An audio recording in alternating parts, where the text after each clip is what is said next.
Welcome back to the CSP Elite Baseball Development Podcast. I'm your host, Eric Cressey, and this is episode 124. Today's guest is a guy who joined us during this past offseason and trained with us at CSP Florida throughout the lockout.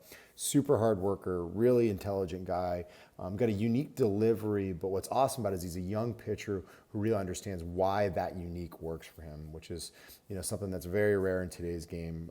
He's a great listener and was able to leverage a lot of the time he got around some of our big league veterans to get better and better, and it's really shown up in how well his results have materialized this season. So really articulate guy who's going to be an excellent interview. I enjoyed it, and I'm sure you will too. Today's episode is brought to you by Proteus Motion. Proteus Motion's patented technology is the only way to measure strength and power for every human movement. To date, it's only been possible to measure physical strength and power for movements in a straight line, similar to a squat and bench press. However, less than 5% of human movement is actually taking place in a straight line. The Proteus system allows us to measure power for the overwhelming majority of human movements for the first time ever. Proteus software guides users through a 4-minute physical assessment to arm trainers with unprecedented performance data and insights, creating an entirely new standard for personalized fitness and physical rehabilitation. All this is enabled by a total reinvention of resistance training called 3D resistance. Training power and acceleration with Proteus's patented 3D resistance is safer and can be more efficient and more effective than traditional resistance training tools, depending on the circumstances. On a personal level, I've been a big fan of Proteus for the past few years. We have a unit in both Cressey sports performance facilities and actually helped to develop the Cressey power test for rotational athletes. The information we've gathered from this testing has been an absolute game changer in helping us to develop more optimal programs for our athletes. Additionally, as a training initiative, work on the Proteus has allowed us to train different points on the force velocity curve and rotational patterns in ways that medicine ball work never could. You can learn more about them by listening to episode 106 of this Elite Baseball Development Podcast or by heading to www.proteusmotion.com. Again, that's proteusmotion.com, Proteus motion.com. I promise that you won't be disappointed. Today's guest grew up as a two-way player in New Rochelle, New York, and attended Division II Lemoyne College in Syracuse. After splitting time as a shortstop and pitcher his first 2 years, he turned his focus exclusively to pitching as a sophomore when he was the closer and had an ERA of .63. That summer, he played for the Chatham Anglers of the Cape Cod Baseball League, and as a junior in 2018, he went 11-0 with a 1.25 ERA in 13 starts. The Cincinnati Reds drafted him in the second round with the 72nd overall pick of the 2018 MLB draft. That December, he was traded to the Dodgers, where he eventually made his major league debut in July of 2021. Not long after that debut, he was again traded, this time to the Washington Nationals in the deal that sent Max Scherzer and Trey Turner to the Dodgers. With 19 career starts under his belt at the time of this recording, he's now established himself as a mainstay in the Nationals starting rotation. Please welcome to the show, Josiah Gray. Josiah, thanks so much for joining us, man. I'm excited for this. Yeah, me too. I'm glad to be on, glad to share my story and answer some questions. We lined this up really well. You had an outstanding outing yesterday, and it's always good to get somebody on a high note. So we'll try to build on that momentum and get a good podcast out of it For too. sure. But hey, I know we've had some really cool conversations about your development, both kind of being an under the radar guy early on, and then obviously working your way through multiple organizations. So I think the best place to start is to maybe talk about like the high school years. You're in New Rochelle, New York, right? Yep. New Rochelle, New York. Tom Kohlerland, another previous guest. So talking about you as a high school athlete, were you a multi-sport guy, or were you baseball only? What was the path? So I was just baseball only. Honestly, as a kid growing up, it was all I wanted to do was play baseball. But what I had working for me was that I played shortstop as well. So I would play short, I'd pitch, and I'd alternate the two. So I remained like that athleticism, but it wasn't multi-sport, I guess you can say. I gotcha. So I'm curious, like one of the things that we often see with like the Northeast, I guess, position player is, they're really hard to evaluate, right? You don't see these guys facing like 95-mile-an-hour arms like kids get in Florida and Texas and California. Like, what was the challenge? Because you obviously weren't like super heavily recruited out of high school. Mm-hmm. Was it that they just didn't see you enough? Was it that, they didn't know you as a pitcher? They only knew you as a position player? What was it? Honestly, I think it was just they didn't know of me as much because I was a decent player in high school. I was going out pitching well, and I would play a decent shortstop. But the offers or the looks just never came. And I think it just was, a culmination of probably just summer baseball as well. Not getting in front of the right schools, and guys not wanting to, go look at that nurse shell kid. So unfortunately, I went under the radar and ended up at Lemoyne. But yeah, there were guys that I played high school baseball against that went on to Division I schools, and I felt like I was comparable to them on the field, but those offers just never came for me.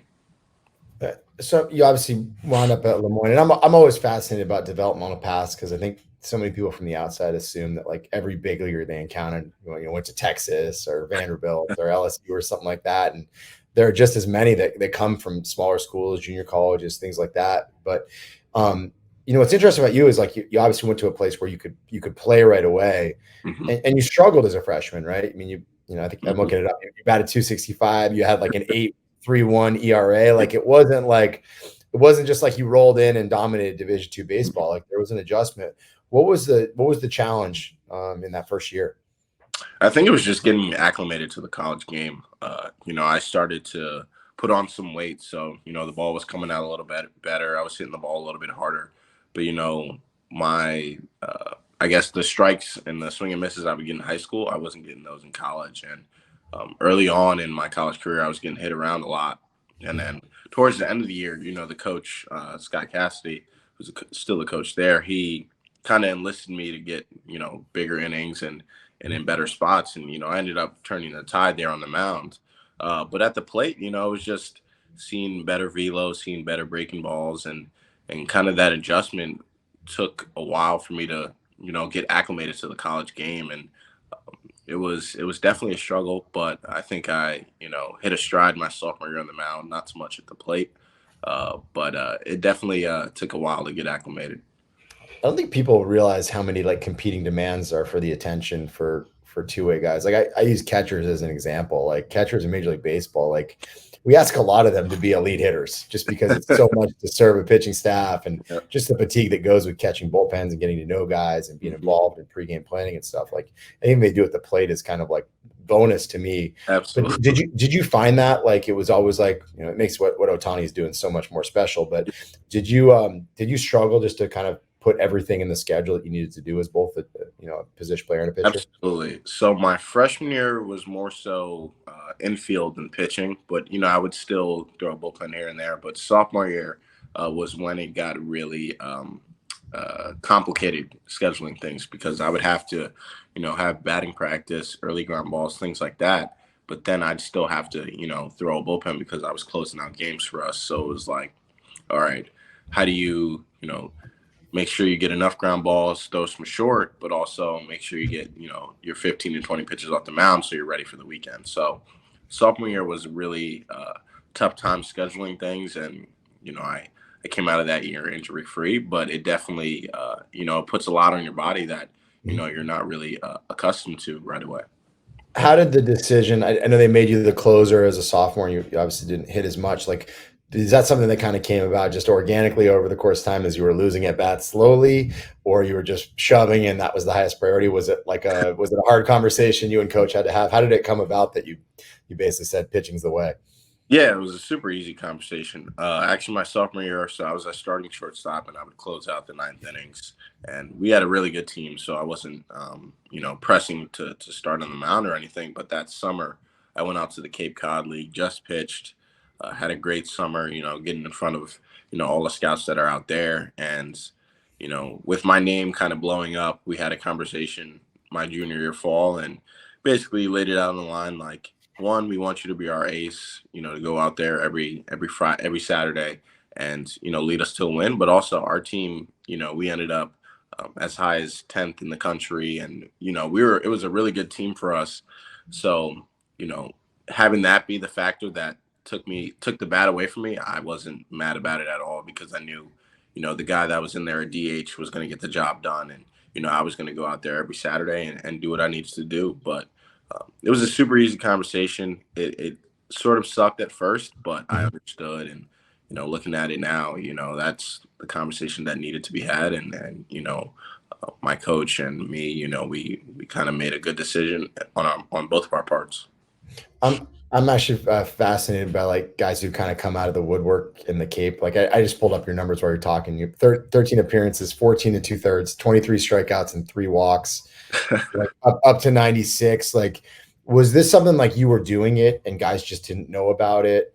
Was it one of those things where it was just, hey, the bright lights are on, there's scouts everywhere, I'm pitching against dudes from, big time SEC, ACC schools now. Mhm. Like, what was it where you obviously had a great year at Lemoyne as a sophomore, but doing that exact same kind of stuff at the Cape League is next level.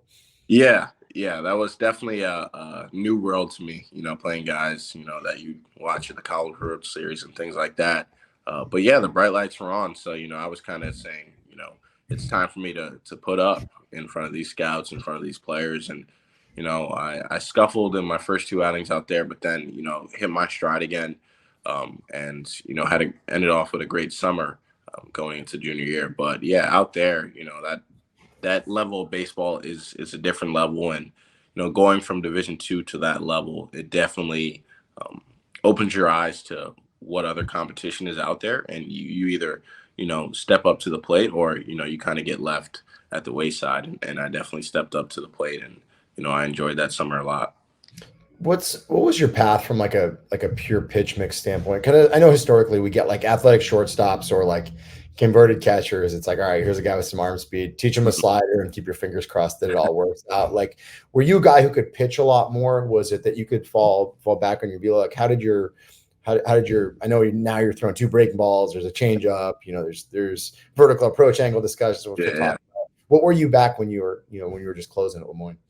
So I was mainly fastball, curveball, and then my sophomore year going into the Cape, I just one day getting ready for that, I was like, you know what, I need a slider, and sort of just picked up a grip off Twitter, I'm sure, maybe Ninja or something like that, Yeah. and kind of just started rolling with it. And then I was fastball slider out there in the Cape, and progressed with that.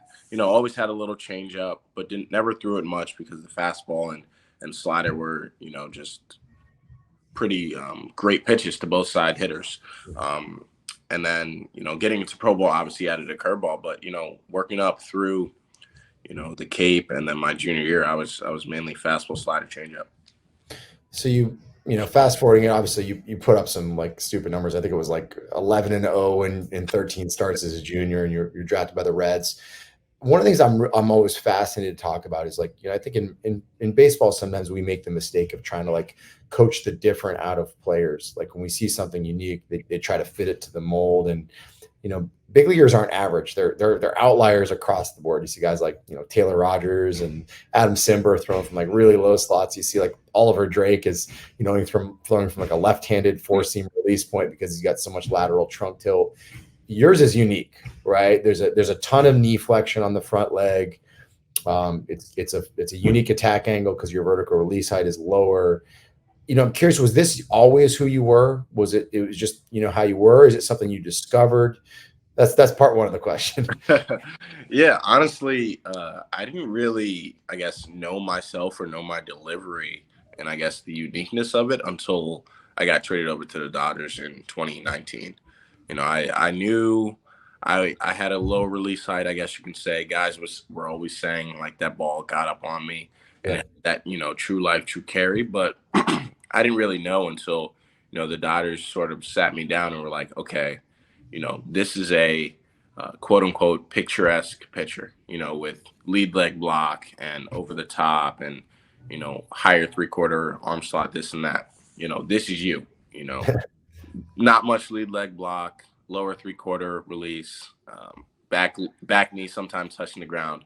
Don't coach that out of yourself. You're going to have different coaches that are going to be like, hey, we want to switch up something when something's going wrong. And they were like, basically, no, like this is what you do. This is what you do well. We want you to just optimize it, basically. So Yeah. going from there, they sort of just optimized it. Didn't tinker with my delivery too much, and just let me feel comfortable in what I do. And here I am. That was 2019, and here I am 2022.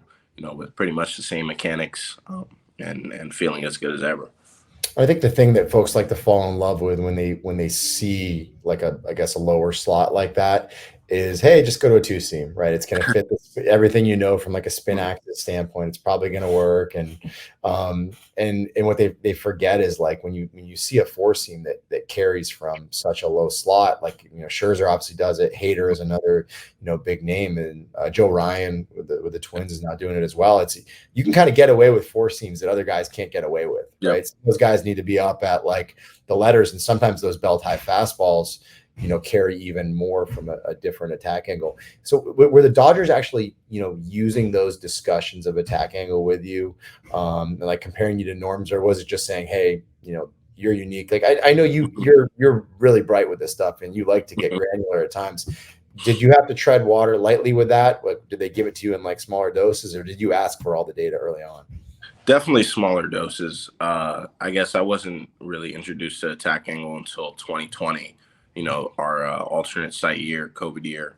And I'd seen articles about it, but I didn't really understand it. And in asking questions with some of the PD guys over there, they were kind of like, "All right, we're going to talk about this a little bit more, but we're not going to, go over the top with it." And then I guess last year, was when it sort of became mainstream, and it was in a lot of discussions. And I was like, okay, I'm definitely, an outlier in respect to vertical approach angle, attack angle, things like that. So I kind of just ran with it. I know I can get away with some pitches that other guys can't. But Mhm. obviously, sometimes you you get too cute with that, and it comes back to bite you. Yeah. But yeah, I definitely had those conversations, and now I feel like I'm well versed in it, and can pass on that information to a lot of new guys. Yeah, at the end of the day, you're looking for carry, right? If you're trying to get away with pitches up the zone, and historically speaking, like what do you see? Well, you'll see guys that do it with velo or high spin. Mhm. Some guys do it with extension. But very few people kind of take into account that sometimes the angle at which you're attacking, really matters. And it's interesting. Like you're playing in Washington right now, like Sean Doolittle, Steve Cishek, both guys who are like big extension stuff. Cishek's added a four seam like from a lower slot later in his career, and it served him well. So those guys are just doing it via different avenues to be successful top of the zone. So it's just like it's a good lesson to young pitchers, like understand why you're actually successful, because if you don't, Absolutely. you're just taking guesses when you tinker. Um, did you actually run into scenarios where it was coached out of you, like where people were really aggressive on like lead leg blocking or trying to get your slot up or changing the pitch mix? Like, did you have to have hard conversations with folks, or did you kind of like get to the Dodgers soon enough that you were out ahead of it? Yeah, you kind of put that those words in my mouth. I got to the Dodgers soon enough to where a lot wasn't coached out of me, but Mhm. after getting drafted, things like that, I had some quirks that were attempted to be worked out of me, and they never really felt good, and I never knew why they were being coached to me. But you know, in joining the Dodgers organization and coming over here to the Nationals, they just let me be me. There are certain things that, say, hey, do this. And I'll be like, my body just, one, it doesn't like that. And two, it just doesn't feel good. I'm in a zone right now to where, I can, have a educated conversation with a coach or anyone like Mhm. that and be like, all right, this is what I think, let's talk about it and kind of Mhm. say this feels good, this doesn't feel good. Uh, but yeah, there's definitely instances when those things, I guess, are attempted to be coached out of you. But I feel like I'm in a position now to where I can speak knowledgeably about Mhm. my body and the way I feel like it works, and kind of just go from there. Absolutely. As a friendly reminder, this episode is brought to you by Proteus Motion. Proteus's resistance training is known as 3D resistance, and it's revolutionizing the way that we can train athletes in a variety of planes of motion, and also the way that we can test those athletes to best design programs to make them successful. We've used Proteus at Cressi Sports Performance for the past few years and collaborated them to develop the Cressi Power Test for rotational athletes. If you're working with baseball players, this is a must-have tool for making sure that you design the right kind of programs for your athletes to get them to where they want to be as quickly and safely as possible. The Proteus allows you to train various points rotationally on the force velocity curve in ways that you just can't get with medicine balls, weighted bats, things like that. Again, you can learn more about Proteus at proteusmotion.com. Again, that's proteusmotion.com, Proteus motion.com. I'm intrigued about your 2020. So obviously that was an interesting year because we had guys that took huge steps back in 2020. And then I also know a lot of guys that went off the grid, like trained their butts off and added 3 or 4 ticks. So between the minor league season being canceled and you getting injured, you for all intents and purposes, you missed the year. I want to say it was like 3 appearances or something like that. But you came out very strong in 2021. You made a major league debut, got traded, and really established yourself as a big league regular. So I'm curious, like when you look back at 2020, was getting hurt a little bit of a blessing in disguise? Did you learn a lot about who you are and what makes you successful during that timeline? Yeah, so I actually got hurt last year in 2021. Yeah. But 2020, that was an interesting year. Being at the alternate site all year, and we had studs. We were facing every day, and it was sort of tough at first. Because being, I guess in the live BP setting every 5th day, you don't want to throw inside as much. You don't want to, I guess get too overly excited, in the scenario, just because it's kind of tough to, and those guys have seen you, 20 times already. And it was tough at first, but, towards the end of that, I kind of hit my stride in terms of just, going out there and competing, knowing I was getting my work in the best situation possible. That wasn't the big leagues. And I was, developing, and I ended up coming out of that with a better refined curveball, which is one of my go-to weapons now. And, just competing, being able to compete. And, at the end of that, got to join the Dodgers on their postseason run and be there for the World Series win and things like that. But, it was definitely a different year in terms of just not having games to go out there and compete, and just having to, every 5th day, hey, we're going to give you a live BP. You're going to throw 4 or 5 sets, and, this is the best option we have for you right now. It's interesting. We always talk in like coaching about really coaching is giving athletes safe spaces where they can fail and figure things out. Right. And, sometimes you use constraint-based training. You try to lead them to the answer, and you give them external focus cues to, take the focus on themselves away. Like, to be honest, like 2020 was kind of like this big experiment in like, hey, let's let athletes just go and compete, figure things out, take away consequences, right? There's no fans in the stands yelling at you. Nobody's like counting what your ERA was. It probably didn't even get posted online. It was just, you and coaches competing. And we had kids at the facility. I mean, whether it was the Ivy League doing their season here, or, a bunch of minor leaguers trying to get 80 or 90 innings. Like, just so many guys actually got better at a time when we thought people were going to get substantially worse. That kind of a lesson is maybe we overcoach kids. Maybe we get in the way sometimes. Like when you look back on that time, was it just a matter of like having a chance to fail when it didn't matter? Yeah, absolutely. Without a doubt, going out there and just being told like, hey, we're here to develop, we want you guys to like take this serious, because, 2021, you're not going to have any restrictions. We're going to want you to go out there in 2021 and, hit the ground running. And having that element of just, 3 months of development while also competing definitely helped a lot of guys. I know it helped me. Guys off the top of my head, Bobby Miller, Ryan Pepio, guys that are going to make their debut this year, Andre Jackson. A lot of guys from that list are going to eventually be big leaguers. And I think a lot of them, if you talk to them about it and ask them to reflect on it, they'll say they had a great time there, just being able to develop and become, better baseball players in a great organization. You alluded to using that time to develop the curveball, and now you have like 2 stellar breaking pitches that you throw in. What's interesting is it looks like kind of like how you've used things has changed. Like the curve usage has gone up, the slider usage has gone up, or going down, over the years, just because of the development of that pitch. let's maybe talk like conceptually about it. It sounds like you had the curveball before the slider, Mm-hmm. like, and then, got a little slider happy and then came back and used the curveball more. Would that maybe describe the way it's played out? Yeah, that's kind of the way it's always gone. Went to college with, a little breaking ball and had a decent breaking ball my sophomore year, then went to the Cape, developed a slider, and, threw that all throughout my first year in pro ball. And then joining the Dodgers, we developed a little spike curveball, knuckle curveball, and that's sort of been the most recent development. Definitely refined that in 2020 at the alternate site, like we talked about. And I've always had the slider. That was my go-to pitch in 2019. When I ended up being their minor league pitcher of the year, and then even last year, having both breaking balls, was a huge advantage to me because I throw them both hard. The movement is different, but it's not too different, and I can command them pretty well. So it was definitely advantageous to have those weapons to both hitters, and I think it's gonna continue to work out for me in being able to throw those.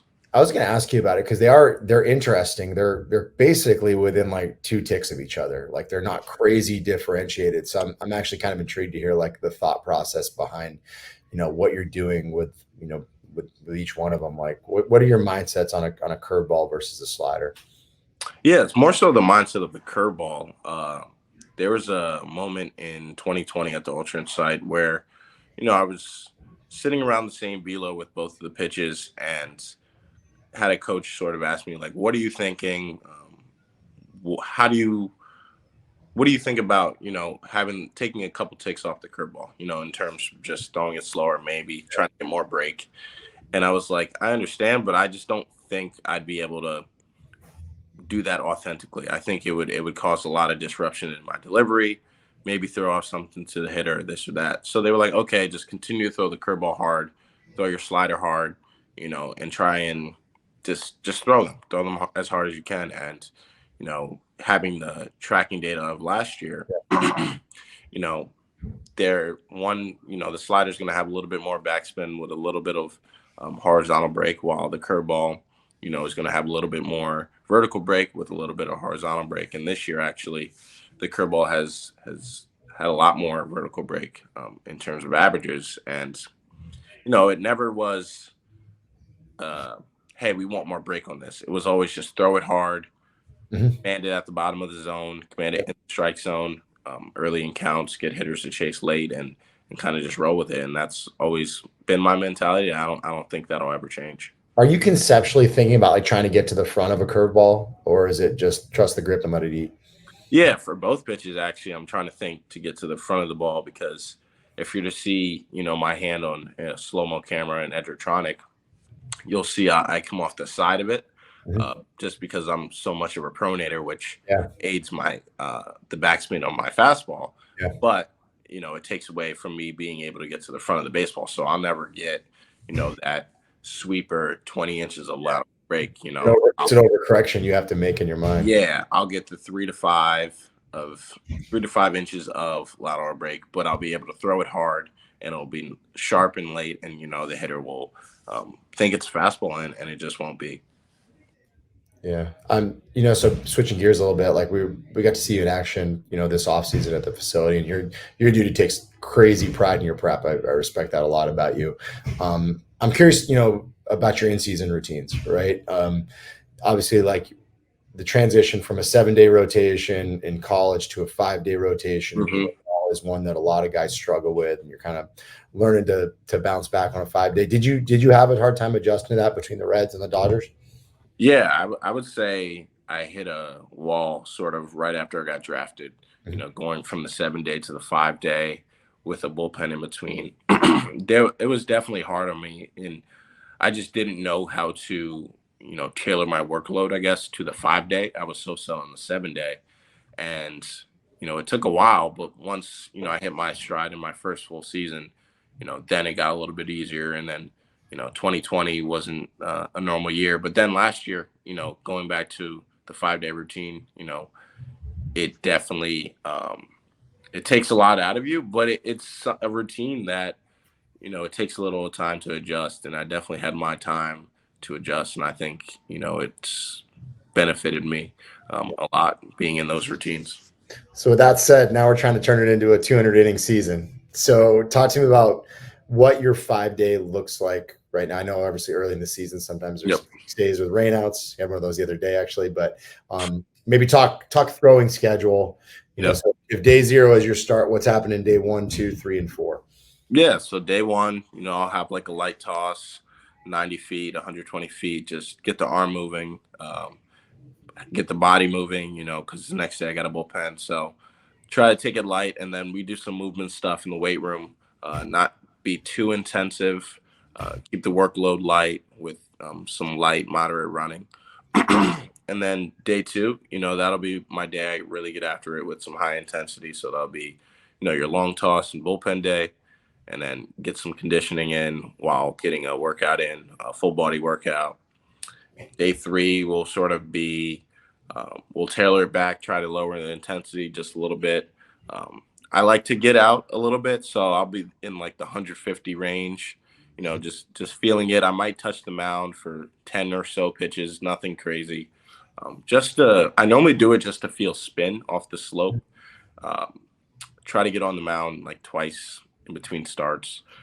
It's just something I've adapted to, just to get that spin. And then, that'll be like a lower intensity workout as well. Day 4, that'll be your day that, your intensity is probably the lowest, where, you know, we'll have like what we call like a CNS workout. So it'd be like quick, um, short rep stuff, kind of just priming the nervous system, some sprints, priming the nervous system as well. And that'll be like a light catch day.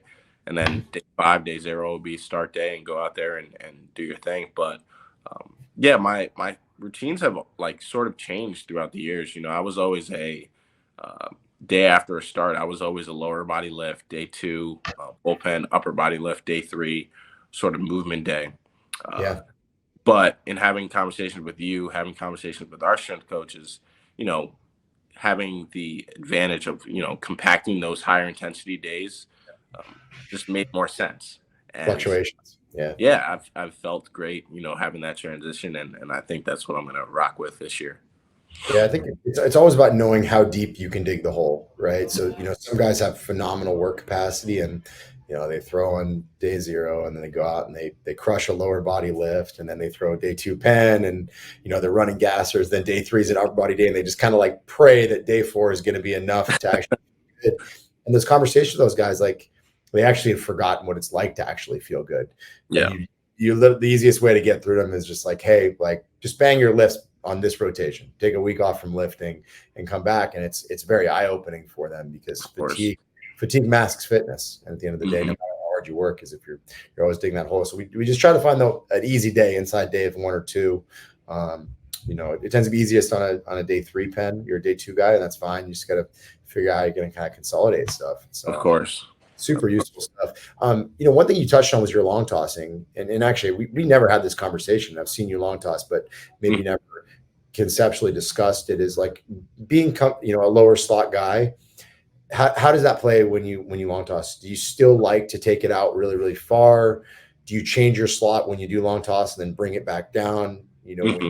When you're pulling down, Cishek's a teammate. He's a guy who, it usually kind of lowers as he comes in from it. Yeah.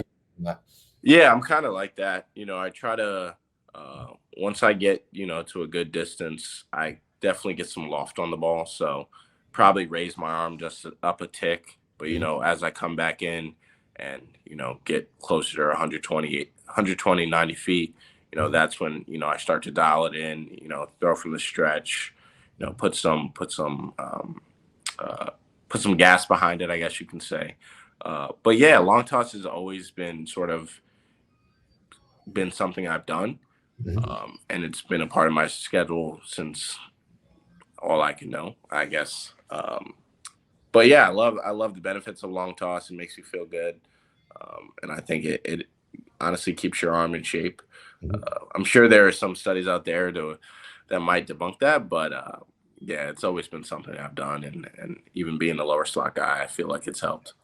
With the two breaking balls, how much do you actually throw those in catch play? I know that's like a pretty debated point. You see guys like, I mean, Scherzer throws a ton of breaking stuff just in catch play to feel it. Hmm. Other guys, I can't work on it unless I'm on the slope. Where do you stand on that discussion, especially because you have two different ones? Yeah, I like to throw some early in my catch play and then, go from heaters till my max distance. And then once I start bringing them in, I like to do like five of each, five Mhm. curveballs, five sliders, five changeups. And then if, I feel like that's not sufficient enough and I want to feel the slope, on my day 3 or my day 4, I'll go on the slope and feel a couple, try to feel like the front of the baseball, even though I'm not going to get to the front of the baseball, and kind of go from there. But yeah, I always try to feel, that spin out of hand and just dropping it into the catcher's glove and commanding it left and right and going from there. Right on. All right, it's time for the lightning round. We've hit some good stuff. So this will be the easy stuff. Who do you like to watch in today's game and why? Oh man, there's so many good guys to watch. But I So would much say easier to watch them too. Like highlights I easier than would ever. say it was a blast to watch Max Fried last night against the Dodgers. He's throwing harder and he throws so many pitches. It's Yeah. amazing to watch, and he's been lights out this so far this year, and he's been great to watch. He's one of those guys who's kind of flipping this whole like mass equals gas thing on its head that we Yeah, kind of resigned ourselves to for so long. It's always cool to see whether these guys can sustain it and yeah, how they create velocity because it's very different than what we thought 5 years ago. he's electric for Yeah. sure. Favorite teammate of all time and why? So many Is that good ones. yeah? I would say the one that I keep in touch with the most, Andre Jackson with the Dodgers. I was a groomsman at his wedding a few years ago, and we were roommates in high A ball, and we played together for a long time. But yeah, he's awesome. He made his debut last year, and we keep in touch all the time. We just bounce things off each other, and he's probably my favorite teammate. And we're even texting right now. So yeah, I'll go with Andre Jackson. I like it. All right. In terms of the next step in your development, we talked about this a lot this offseason, but what do you think you need to do to take that next big jump? I think with any big league pitcher, it's consistency. It's going out there and the team knows that you're going to give them 5, 6 innings, if not more, of good baseball. You're going to keep your team in the game and give them a chance to win. And I think that's the next bridge. I'm gonna close and go over because the stuff's there, this and that, but it's the consistency. It's eliminating those 3-run, 4-run innings. You know it's something Max Fried, Marcus Stroman are they excel at. They might have runners on first and second, one out, but they find a way to only give up that one run, if not any. Um, and so the consistency, just continuing to close the gap on that, and I think that's the next big step in my development. I love it. That's a very good answer too. Last but not least, we have a lot of like parents and kids that listen to these podcasts, on the way to practice or games. I'm sure you've had a lot of those drives with your family. What's some advice that you would impart to some teenagers that are, aspiring, major leaguers that are listening to this? Honestly, as cliche as it is, kind of just make sure you're using all your resources available. I think with today's world, there's so much out there on Twitter, Pitching Ninja, your Twitter, Kyle Bodie, things like that. There's so many resources out there that I feel like I benefited from as I was growing up and in college that I feel like kids might not be utilizing. And I think their pitching development or even their, hitting development can go a long way in looking at these accounts and, maybe reaching out, asking questions, just making sure that they're reaching out to all the avenues that are available because, there are a lot of guys that are knowledgeable that a lot of young baseball players look up to, but they're not as, they don't reach out as much as they should. And I think that was a mistake I made growing up. And I encourage a lot of kids to just go out there and make these connections, ask these questions, and I think it'll go a long way in developing their careers. I love that. Hey, man, there was lots of good stuff in here. Everybody's got to check you out. You're really good on your social media. There's always like a ton of really excellent content that you're both putting yourself and sharing on both Instagram and Twitter. Of course. You're a stud. Appreciate your hard work this offseason and this great podcast. Thanks for taking the time, man. Absolutely, Eric. Thank you for having me. All right. Take care, bud. Thank you.